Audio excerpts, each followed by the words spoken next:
Hi, this instruction is on crutches. Crutches are probably the widest recognized piece of durable medical equipment there is. They come in several different versions. We have axillary crutches, we have forearm crutches, and then we have a variant on sizing of the two. Okay, an axillary crutch is a crutch that goes on one or both sides of the body that the cushion rests up against the axilla. The axilla is a muscle group that sits at the base of the armpit.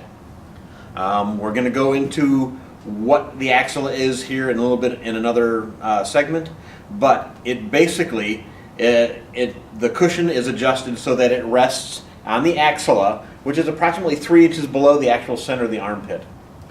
The most common complaint you hear about crutches is that when you use them, they hurt your armpit. 90% of the time that's because the crutch itself isn't fit properly and they're leaning into it, which is taking the tendons and the ends of the muscles and rubbing on them, causing irritation. Properly sized crutches don't have nearly the discomfort, and as long as they're properly used, everything is kept to a minimum. So sizing is important.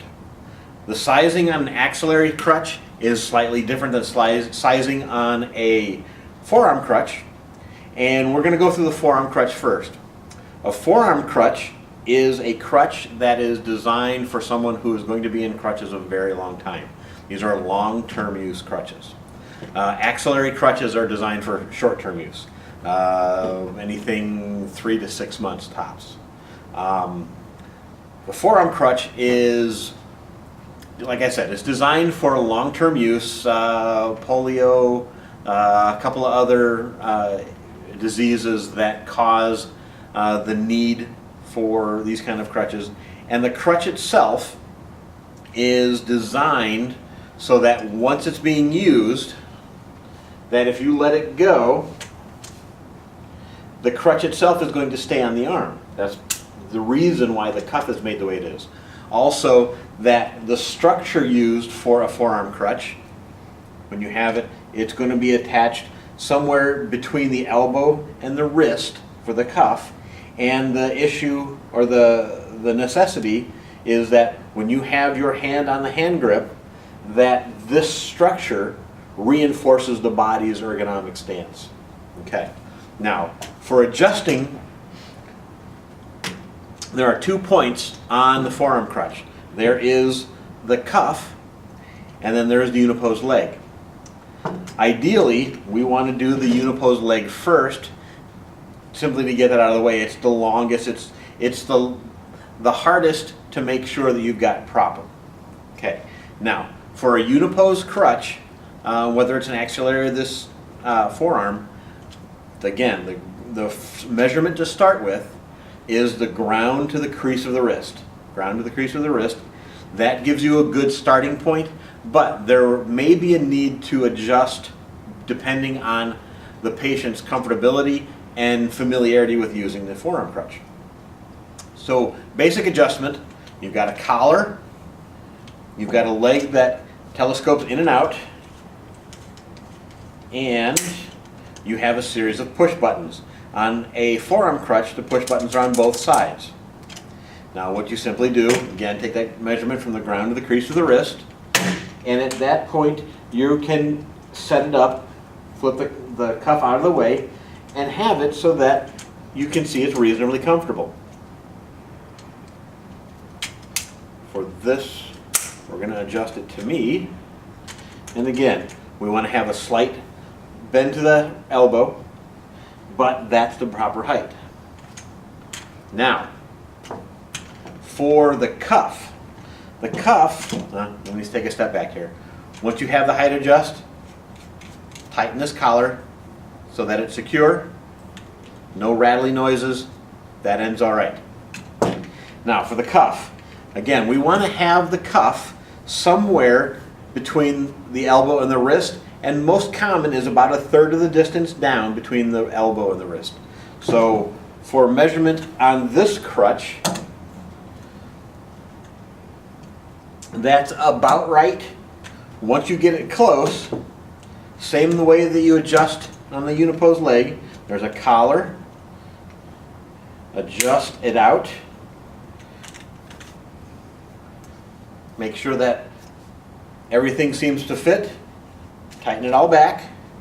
And now have the person try it. Again, because these are designed for people who are going to be using crutches a long time, the familiarity is there, unless we're dealing with pediatrics.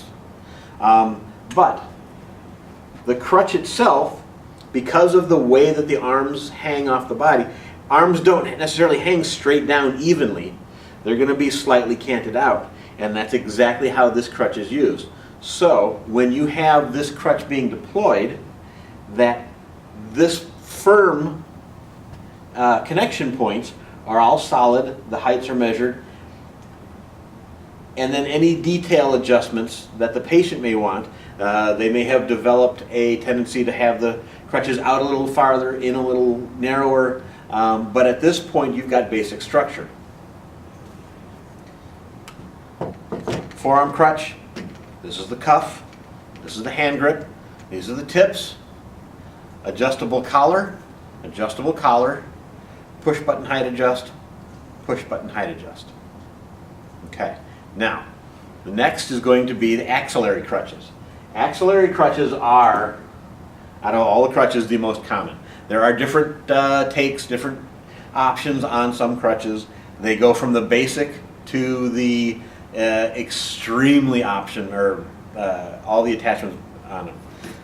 A basic axillary crutch, underarm pad, hand grip, unopposed leg. Unopposed leg again has 2 push buttons to adjust the height.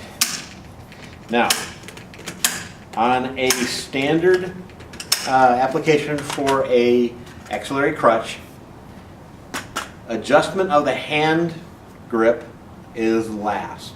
What we want to make sure is that we get that proper fit from the ground to the axilla. And in this particular case, this crutch is just a little too tall for me. But the idea is that this pad resides right at that axilla point. Now, with this style of crutch, again, the push buttons will be here. This uses a wing nut that you simply unscrew.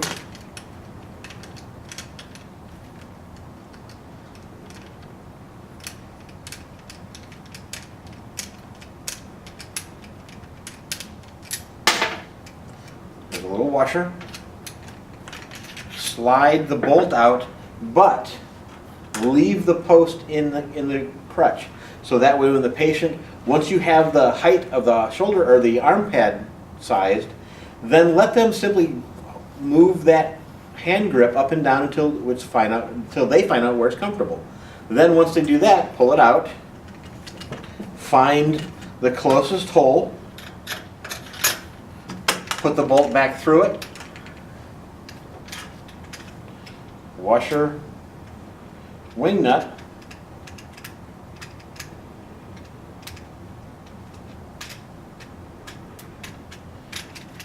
and that's the size.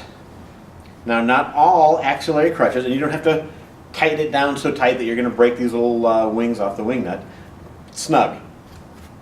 That's the sizing. Now, not all axillary crutches have a wing nut here. Not all of them have a push button here, but the vast majority do. If they don't have this wing nut, one of the options is this universal style. Okay, the universal style does many, many things. Even though this looks to be a small crutch, this is actually good for somebody over 6 feet tall. And they do that by having multiple layers of adjustability. Okay, now the crutch itself, like I said, the hand grips are something you want to adjust last. On our crutches, you're going to see a size matrix on this unopposed leg. So what you want to do is you want to find that first. And again, this whole issue of making sure that we have the height adjusted before we get the hand grips adjusted. So what we're going to do is we're going to find the right height, and you can either go hole by hole or push the buttons in, turn it slightly, turn this post slightly, pull it down to the right size, let it click into place. Now, the funny thing, or the interesting thing I should say, about this particular crutch, because it's a universal, like I said before, it has multi-layers of adjustability. This is one. Well, the arm pad is another one. And if you look inside the tube here, you're going to see a series of buttons. What you need to do is push that button in and lift. And now the axilla support actually extends out farther. So now we have a crutch that it started out at 3 feet long, and now we have a crutch that is actually, I'm 5'8", and is designed to go even higher. Again, this push button is how you adjust it. Here's a little catch. These hand grips have these little red clips on the outside edge. And because once everything is sized and connected, it has to be a secure, solid fit, these red clips do double duty. They don't just lock the hand grip in place, they actually lock the whole structure into place. This tube fits down into here, and these holes correspond to holes inside the inner tube, and when you connect them all, it locks them all into place so nothing else can be adjusted. Now, like we said before in the axillary crutch, once you have the right height, and you see how it's fitting, it's not up inside my armpit, it's right at the base. Once we have that, then reach down, adjust for this hand grip. Make sure again, what we're looking for is a natural bend at the arm, 10 to 12 degrees. That's about right. Then you find the closest hole. In this particular case, it's going to be up just a little bit higher. And on crutches like this, we would rather have them up a little bit versus down, because we don't want to be reaching down, because then again, that causes us to press on the tendons that are in the arm, causing us to have sore armpits when we use the crutches. The crutches are designed to be used either singly or in pairs. And singly, very, very similar to the cane, where you want it to be on the opposite side of the injury. On a regular pair of crutches, when you're using both, it doesn't matter. The object is you want to do crutch, step, as opposed to planting the crutches, swinging your feet out, and then bringing the crutches in. The idea is that you want to have the weight slightly back and the crutches slightly forward and even out a bit. So when you walk with the axillary crutch, it's going to be out and then making up the gap. Very, very important. A lot of people get carried away with this. They think that they're very, very easy to use, which they are once they understand.